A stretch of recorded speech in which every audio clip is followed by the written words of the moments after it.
खाने वगैरह क्या होता था? भाई खाने का बड़ा अजीब और दिलचस्प किस्सा है। वो खाने का किस्सा कुछ इस तरह से है कि फूफा के कोई जानने वाले हैं जिनके बन कबाब के 2 ठेले हैं। अब उन्होंने क्या किया कि वो बन कबाब के ठेले जो हैं घर के बिल्कुल सामने लगवा दिए। अब वहाँ पर सुबह नाश्ते में बन कबाब, दोपहर के खाने में बन कबाब, शाम की चाय में बन कबाब, रात के खाने में बन कबाब, और वो भी एक। अगर गलती से कोई दूसरा मांग लेता था तो नाना वो पप्पा करते थे उनसे बदतमीज़ी। तो ढोलकी में भी बन कबाब ही मिला? ढोलकी में बन कबाब तो ख़त्म हो गया था, तो किसी ने कहा कि भाई निहारी मंगवाई जाए। अब हम बड़ा निहारी तो वहाँ नहीं मिलती, तो हमने कहा बड़े शौक़ से खाएंगे, और निहारी की देग लाई गई। अच्छा, निहारी की देग पहुँची है रात को कोई 1 बजे के करीब। अब वो जैसे उनके 3 अजीज़ देग उठा के ला रहे थे, लाइट चली गई।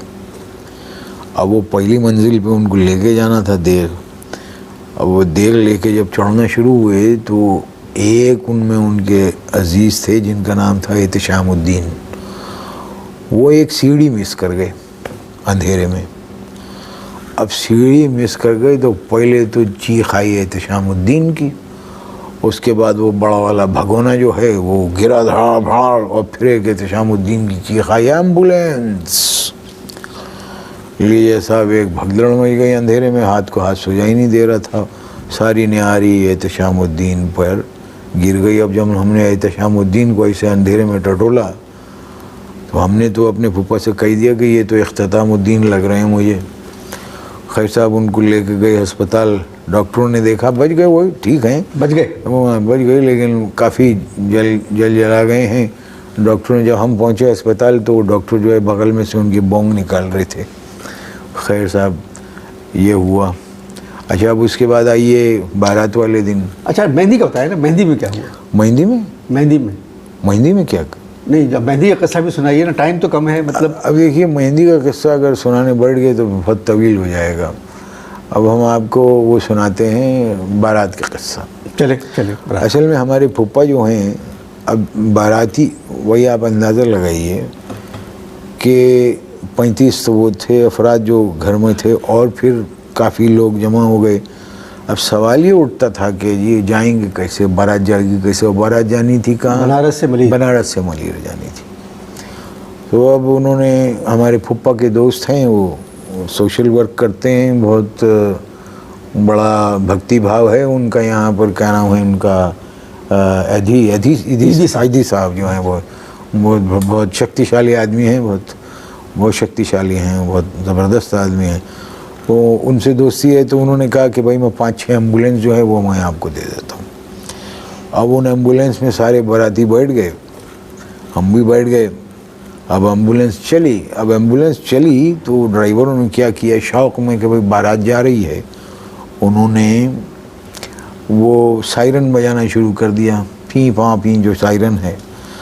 अब दुनिया में जब एम्बुलेंस चलती हैं तो सायरन जब बजता है तो लोगों को एक तरफ हो जाना पड़ता है। ये एक इंटरनेशनल लॉ है, और इस पे सज़ा भी काफ़ी है, और जुर्माना भी बहुत भारी है पूरी दुनिया में। अब यहाँ एक अजीब बात हमने देखी, बड़े संकट में पड़ गया था मैं तो उस वक्त, जब बहुत संकट में पड़ गया था कि जब एम्बुलेंस की वो बजी सायरन, तो बजाय रास्ता देने के लोगों ने ट्रैफिक जैम कर दिया और एम्बुलेंस रुक गई। और उतर के लोग पूछ रहे हैं एम्बुलेंस वाले से कितने मरे। अब एकदम हमारा तो मुँह एकदम खुला का खुला रह गया। हमने कहा कि भाई ये क्या बात है। खैर साहब, अब एम्बुलेंस चलना शुरू हुई, बड़ी मुश्किलों से साहब मलिर के पुल तक पहुंच गए। अब जैसे वहाँ पहुँचे तो हमारा रास्ता बंद, वहाँ पुलिस खड़ी हुई थी।